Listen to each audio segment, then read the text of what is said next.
वो पाकिस्तानी जो बाहर जाते हैं और बड़े बड़े काम करते हैं, जब मौका मिलता है मेरे नौजवानों को ये सारी दुनिया में शाइन करते हैं, ऊपर जाते हैं। तो जो नौजवानों में आपको बात बताना चाहता हूं, जिसकी वजह से मैं अपनी सारी कौम के पास जा रहा हूं, अपने नौजवानों को जगा रहा हूं कि जब तक एक कौम हकीकी तौर पे आजाद नहीं होती, उसकी परवाज ऊपर नहीं जाती। गुलाम ऊपर नहीं जा सकते। गुलाम सिर्फ अच्छे गुलाम बन सकते हैं। सिर्फ आजाद इंसान इलामा इकबाल के शाहीन बन सकते हैं। सिर्फ वो ऊपर परवाज कर सकते हैं। कायदे आजम एक गुलाम हिंदुस्तान में एक आजाद लीडर था। मुखालिफ भी कायदे आजम को इज्जत से देखते थे, खुददार थे, गैरतमंद इंसान था। लोग इज्जत आपकी तब करेंगे, नौजवानों ने सुन लो मेरी बात, जितना मर्जी पैसा कमा लो आपको इज्जत नहीं मिलेगी। इज्जत तब मिलेगी जब आप पहले अपनी इज्जत खुद करेंगे। अगर दुनिया से इज्जत करवानी है, पहले अपनी इज्जत को खुद करो। और जो कौमें अपने लोगों की इज्जत नहीं करती, अपने लोगों को भेड़ बकरियों की तरह रखती हैं, लोगों पे जुल्म करती हैं, लोगों को इंसान नहीं समझती, उस कौम की कोई इज्जत नहीं करता। इसलिए मेरे पाकिस्तान के नौजवानों, हमने सबसे पहले अपनी कौम को हकीकी तौर पर आजाद करना। हमने अपने लोगों को हकूक देने, इंसाफ देने और इंसाफ देकर लोगों को आजाद करना, क्योंकि इंसाफ इंसानों को आजाद करता है। तो मैं सबसे पहले जो मैं नौजवानों जरा गौर से सुने कि क्यों हमारे हरे पासपोर्ट की इज्जत नहीं होती, क्योंकि हम अपनी इज्जत नहीं करते। और अगर आपने देखना है कि हमारी इज्जत क्यों नहीं होती, तो चेरी ब्लॉसम शहबाज शरीफ को जरा यार मुलाजा फरमाए।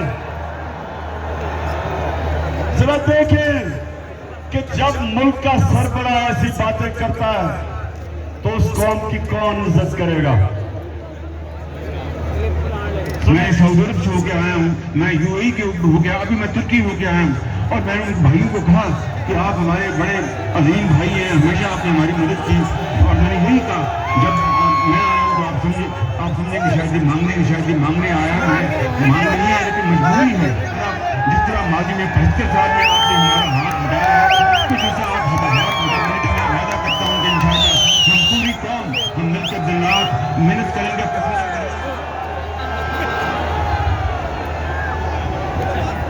तो गुजरात और मेरी आप बहनें इतनी तादाद में आई, आपको भी मैं खुश आमदेद कहता हूं।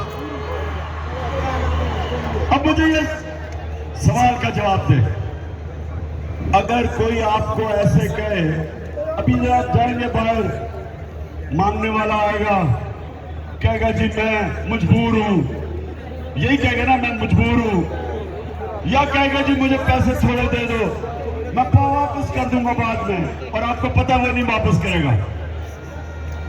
तो ये जब आपके मुल्क का सरबराह कहता है जी मैं तुर्की गया, मैं यूएई गया, मैं सऊदी अरेबिया में पैसे मांगने गया, तो नौजवानों इसलिए मेरी बड़ी गौर से आपने बात सुनी है।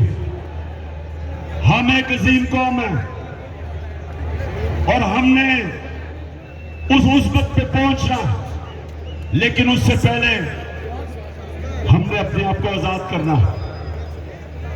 कुरान में अल्लाह कहता है मैंने इंसान को अपनी सबसे अजीम मखलूक बनाया। फरिश्तों को कहा कि इंसान के सामने झुको, और जब शैतान जो अल्लाह की सबसे ज्यादा इबादत करता था, जब शैतान ने कहा कि नहीं मैं तो आग का बना हुआ हूं, ये तो मिट्टी का बना हुआ, मैं नहीं झुकता, तो अल्लाह ने शैतान को कहा कि तुम्हें भी नहीं पता, फरिश्तों को भी नहीं पता कि मैंने इंसान में कितनी सलाहियत पैदा की है। तो नौजवानों, आप में से भी ज्यादा लोगों को नहीं पता कि आप में अल्लाह ने कितनी सलाहियत दी है। आप सब में, आप अल्लाह की सबसे अजीम मखलूक हो। आपको कोई जरूरत नहीं कि आपके मुल्क का सरबराह जाके भीख मांगे। एक खुददार कौम कभी किसी के सामने हाथ नहीं फैलाती। एक खुददार आदमी भूखा मर जाता है लेकिन इंसान के सामने हाथ नहीं फैलाता।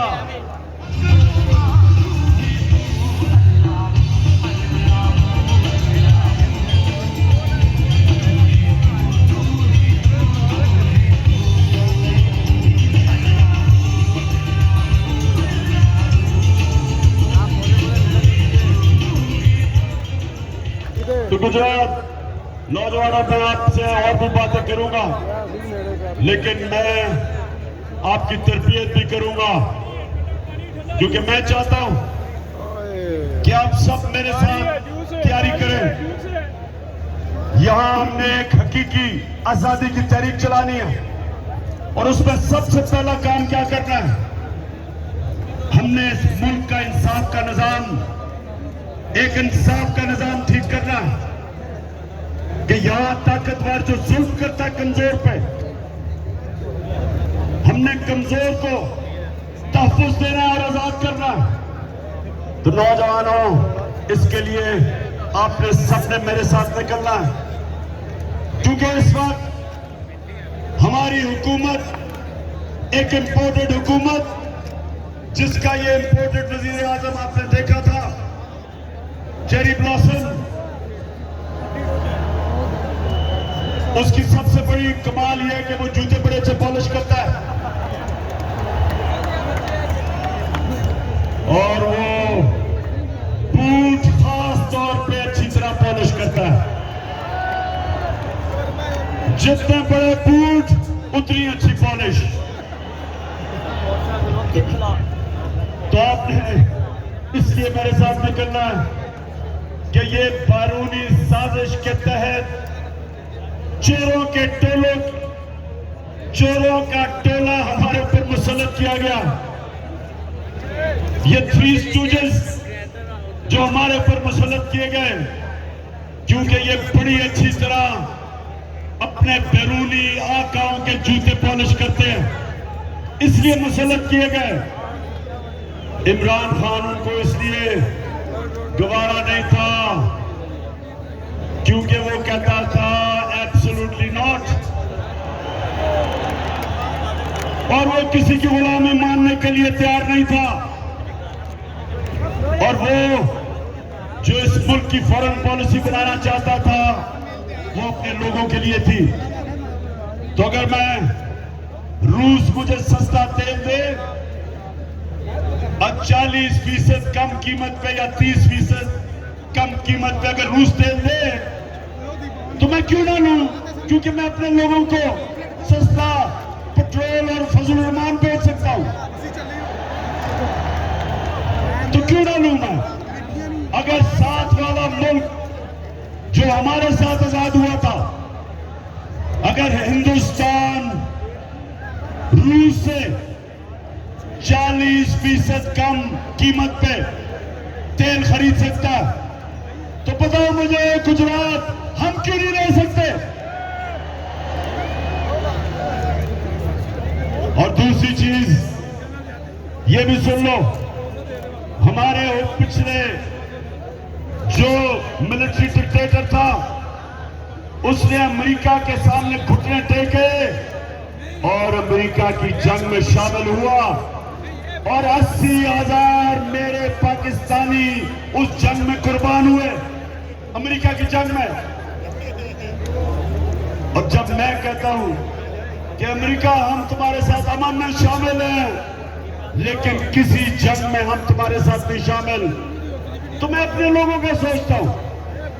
लेकिन जो लोग इन्होंने मुसल्लत किए, जो ऑर्डर मिलेगा उधर से ये वो करेंगे। ना ये रूस से सस्ता तेल लेंगे क्योंकि अमेरिका नाराज हो जाएगा, और ना ही मुझे खौफ है कि ये रोकेंगे कि हमारा मुल्क इस्तेमाल होगा किसी की जान